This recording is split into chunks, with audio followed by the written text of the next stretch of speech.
गांव का नाम था अमरपुर।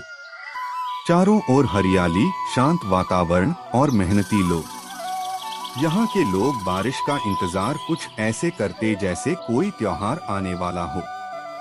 खासकर किसान, उनकी जिंदगी की उम्मीद ही थी बारिश। कई महीने से सूखा पड़ा था। जमीन सूखी, खेतों में दरारें और कुओं का पानी भी अब नीचे चला गया था। मुख्य पात्र छोटा बालक मुन्ना, उम्र 10 साल, भोला भाला और जिज्ञासु। उसका सबसे बड़ा सपना था पहली बारिश में नंगे पांव खेतों में दौड़ना, मिट्टी की खुशबू में भीग जाना और बारिश के पानी से कागज की नाव तैराना। एक दिन मुन्ना सुबह सुबह उठा तो आसमान में काले बादल थे। उसकी आंखों में चमक आ गई। वो भागता हुआ माँ के पास गया। अम्मा, देखो बादल आ गए, बारिश होगी ना आज। माँ मुस्कुरा दी। अगर भगवान ने चाहा तो जरूर होगी बेटा। खेत प्यासी है और हम सबकी उम्मीद भी।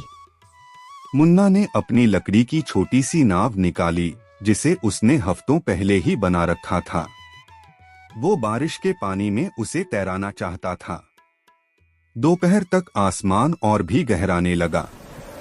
हवा चलने लगी। गांव के लोग आसमान की ओर देखने लगे और फिर पहली बूंदें टपकने लगी। आ गई, बारिश आ गई। बच्चे चिल्लाने लगे। मुन्ना दौड़ता हुआ खेतों की ओर भागा। वो नाच रहा था, हंस रहा था और पूरी मिट्टी में लथपथ हो गया। उसके पिता रामलाल, एक गरीब किसान, दूर से मुस्कुराते हुए उसे देख रहे थे। उनके खेतों में हल्की सी जान आ गई थी। बरसात की हर बूंद उनकी मेहनत को जिंदा कर रही थी। गांव के बुजुर्ग बाबा हरिदास एक पेड़ के नीचे बैठे थे। बच्चे उनके पास आकर बोले, बाबा आ गई, बारिश आ गई। बाबा ने मुस्कुराकर कहा, हाँ बेटा, लेकिन याद रखो, बारिश सिर्फ खुशी नहीं लाती, जिम्मेदारी भी लाती है।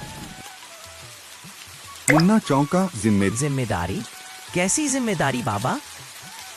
बाबा बोले, बारिश के बाद खेतों में काम बढ़ेगा, रास्ते कीचड़ से भर जाएंगे, नालियां साफ रखनी होंगी वरना बीमारी फैलेगी। जिस तरह बारिश धरती को जीवन देती है, उसी तरह अगर हम लापरवाही करें तो ये मुसीबत भी बन सकती है। बच्चों ने सिर हिलाया, पर उन्हें पूरी बात समझ नहीं आई। अगली रात बारिश तेज हो गई। इतनी तेज कि गांव की नालियां जाम हो गईं। पानी गलियों में भर गया। कुछ गरीबों के कच्चे घर गिर गए। मुन्ना के पड़ोसी शंकर काका का घर भी गिर गया और उनका अनाज भीग गया। मुन्ना और उसके पिता रामलाल ने जब ये देखा तो उनकी आंखें भर आईं। अगले दिन उन्होंने शंकर काका के लिए खाना पहुंचाया और गांव के दूसरे लोग भी मदद को आगे आए। बाबा हरिदास ने बच्चों को इकट्ठा किया और कहा, अब समझे बारिश के साथ जिम्मेदारी क्यों जरूरी है। अगर हम सब ने पहले ही नालियां साफ की होती तो इतना नुकसान ना होता। इसलिए हर मौसम की तैयारी पहले से करनी चाहिए। गांव की एकता। अब पूरे गांव ने मिलकर काम करना शुरू किया।